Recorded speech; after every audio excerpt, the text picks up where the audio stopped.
Hello, xin chào các bạn đã quay trở lại với kênh YouTube Review 5 phút. Các đạo hữu có tin được không? Một trận đại chiến tụ hội đầy đủ 26 vị đại lão cường giả đỉnh phong nhất nhân giới, sẵn sàng thân tử đạo tiêu để ngạnh kháng với 18 vị thần minh từ thượng giới giáng xuống. Rốt cuộc lại bắt nguồn từ một màn song tu ngẫu hứng của Tần Mục và Linh Dục Tú. Đúng là cuộc đời này, cái quái gì cũng có thể xảy ra. Và trận quyết chiến rực lửa, bi tráng bậc nhất giai đoạn đầu của siêu phẩm Mục Thần Ký mang tên trận tử chiến chặn cửa thượng thương chính là tiêu điểm mà chúng ta sẽ cùng nhau khám phá ngay bây giờ. Phải nói rằng, đây chính là cuộc chạm trán chính thức đầu tiên giữa chư hùng nhân gian Diên Khang và dàn thần minh thượng thương, đánh dấu bước ngoặt mở màn cho hành trình tân nhân hoàng Tần Mục hiên ngang đứng lên chống lại thần quyền cai trị.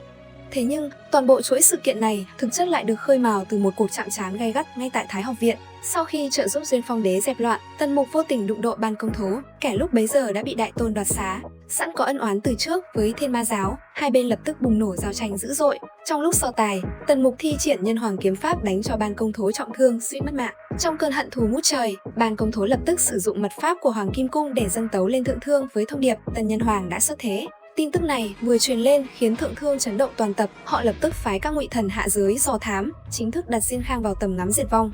Song song với ngòi nổ đó, thực lực của Tần Mục cũng gia tăng với tốc độ ánh sáng. Ngay sau khi bước vào lục hợp cảnh, hắn tận dụng chân bảo quý hiếm trong kho tàng Thiên Thánh Giáo kết hợp với nửa khúc đoàn kiếm thu được từ Hoàng Kim Cung để đúc thành linh binh bản mệnh Vô Ưu kiếm. Thanh kiếm này mang uy lực kinh hoàng, giúp chiến lực của Tần Mục bứt phá vượt bậc.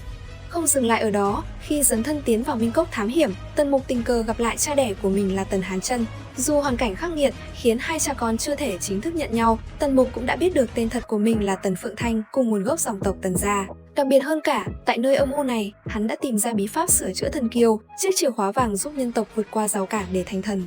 Ở một diễn biến khác, phe Diên Khang chứng kiến màn hội ngộ thế kỷ giữa tân kiếm thần là Diên Khang Quốc sư Giang Bạch Khuê và cựu kiếm thần là Thôn trưởng, đệ nhất nhân hoàng thời đại trước.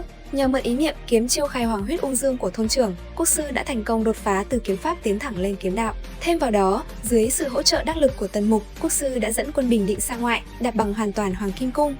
Bước ngoặt lớn tiếp theo đến từ việc Tần Mục sử dụng Thái Âm và Thái Dương thần nhãn để luyện chế thần tiêu hoàn. Hắn hợp lực cùng dàn thợ giỏi và các thần thông giả trên toàn quốc để đúc nên khẩu xạ nhật thần pháo đầu tiên. Khi Duyên Phong Đế hứng chí đem pháo ra bắn thử, một phát duy nhất đã chọc thủng màn trời. Khoảnh khắc này mọi người mới biết, màn trời từ trước đến nay thì ra chỉ là lớp rào chắn giả lập bao bọc Diên Khang ở độ cao tới 100.000 dặm và dày 300 trượng. Kể cả mặt trời, mặt trăng và tinh tú của Diên Khang bấy lâu nay hoàn toàn là một ma trận giả lập do thượng thương dựng lên để giam cầm tri thức phàm nhân.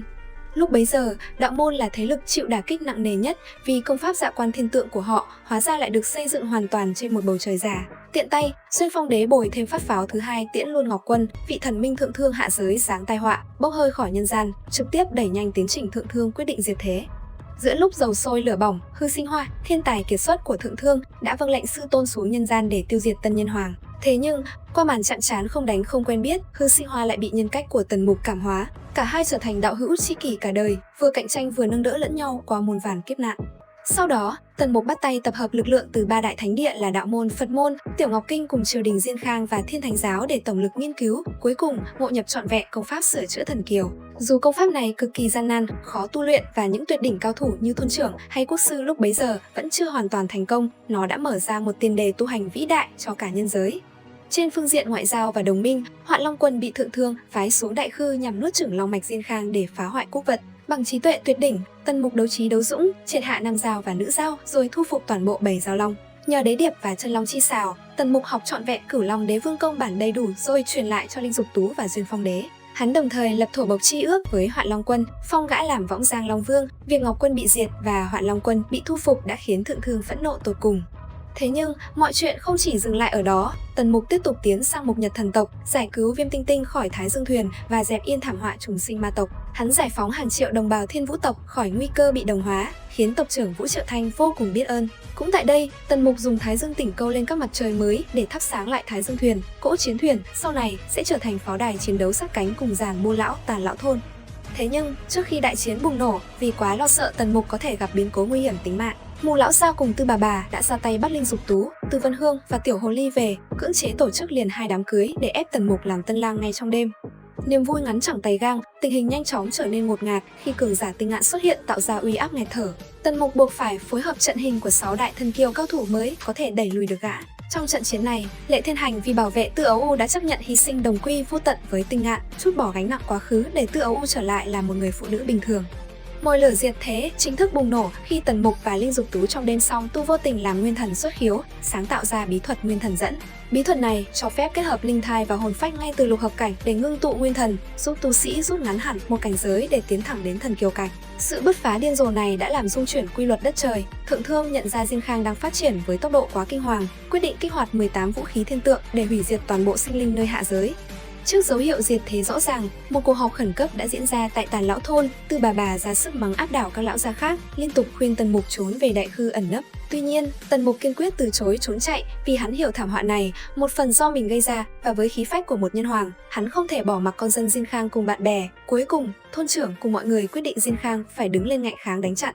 Diên Khang quốc sư bước tới thỉnh Tần Mục tế ra nhân hoàng ấn, chí bảo do nhân hoàng sơ tổ cùng thủ lĩnh vạn tộc trích xuất chân bảo và tinh thần bất khuất đúc thành năm xưa. Khi Tần Mục rót nguyên khí vào nhân hoàng ấn, luồng kim quang thần thánh đâm thủng tầng mây, phóng thích sóng tinh thần lan tỏa bốn phương.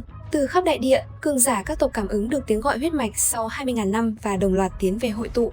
Hãy nhìn vào danh sách 26 đại cường giả đỉnh phong thần kiều cảnh tụ hội ngày hôm đó. Khôn Vương của Đông Hải, Dực Vương, Huyền Thánh Vũ của Huyền Vũ tộc, tộc trưởng Thổ Hành Ngũ Tiên lão nhân của yêu tộc, Thanh Ô Sơn Nhân cùng hai sư huynh của Tiểu Ngọc Kinh, lão Như Lai của Đại Lôi Âm Tự, lão đạo chủ của đạo môn, quốc sư Giang Bạch Khuê, 9 vị lão gia Tàn Lão Thôn, thiếu niên tổ sư và lăng cảnh đạo nhân của Tây Thổ. Về chiến thuật, phe Diên Khang nhận định không thể trực tiếp đánh thẳng lên Thượng Thương vì ở đó có chân thần thực sự, kẻ từng chặt 4 chi của thôn trưởng, mà chân thần muốn hạ giới bắt buộc phải tiến hành huyết tế quy mô cực lớn. Do đó, chiến thuật khả thi nhất chính là chặn cửa, phục kích ngay tại biên giới thần đoạn sơn mạch. 18 ngụy thần thò đầu xuống điểm tiếp dẫn nào là tập trung toàn lực tiêu diệt kẻ đó. Ngay trước thềm huyết chiến, nhóm cường giả phát hiện thêm hai sự thật chấn động. Thứ nhất, dựa trên bản đồ tinh tú do đồ tể vẽ lại sau khi bị chém đứt nửa thân dưới, Tần Mục phát hiện các tinh tú giả thực chất chứa vô số đàn tế pháp trận. Nếu bầu trời Diên Khang bị nhuộm đỏ bởi tinh huyết bách tính, thần ma Thượng Thương sẽ nương theo các tế đàn này ồ ạt giáng thế. Thứ hai, qua thử nghiệm một chiếc chấn đỉnh do quốc sư mang tới, nhóm cường giả bàng hoàng nhận ra chỉ cần một chiếc chấn đỉnh bộc phát tối đa cũng đủ tạo động đất san bằng Diên Khang, trong khi Thượng Thương có tới 18 cái. Điều này củng cố quyết tâm thà hy sinh tại biên cảnh, chứ tuyệt đối không để vũ khí giáng xuống nhân gian. Thời khắc quyết định đã tới, lão Như Lai khuyên Mã Gia rút về Đại Lôi Âm Tông giữ mạng, nhưng Mã Gia đành thép đáp lời, không phụ Phật pháp, không phụ người. Dứt lời, 26 vị đại cường giả phàm nhân cưỡi bầy giao long của Tần Mục xé gió tiến về thần đoạn sơn mạch. Bọn họ biết rõ đây là chuyến đi cử tử nhất sinh, nhưng không một ai quay đầu. Trên Thượng Thương, 3 đại tướng quân còn lại gõ tù và đánh thức 18 ngụy thần đang chìm trong giấc ngủ ở những pho tượng đá. 18 ngụy thần giáng thế, hóa thành 18 quả sao băng rực lửa xé rách bầu trời, đêm điên cuồng lao xuống Diên Khang. Tại đống đổ nát bên dưới thần đoạn sơn mạch, thiếu niên tổ sư và lăng cảnh đạo nhân lặng lẽ ngồi bên đống lửa, ánh mắt kiên định nhìn lên bầu trời, sẵn sàng thiêu đốt giọt tinh huyết cuối cùng để mở màn cho trận đại chiến bảo vệ Diên Khang. Liệu rằng 26 vị cường giả phàm nhân có thể làm nên điều kỳ tích, hay đây sẽ là bức tử ca đẫm huyết của thế hệ anh hùng Diên Khang? Màn đấm nhau nảy lửa giữa Tàn Lão Thôn và 18 ngụy thần sẽ diễn ra mãn nhãn ra sao? Theo dõi kênh YouTube Review 5 phút để biết thêm chi tiết ở video sau nhé. Bây giờ thì xin chào và hẹn gặp lại các bạn.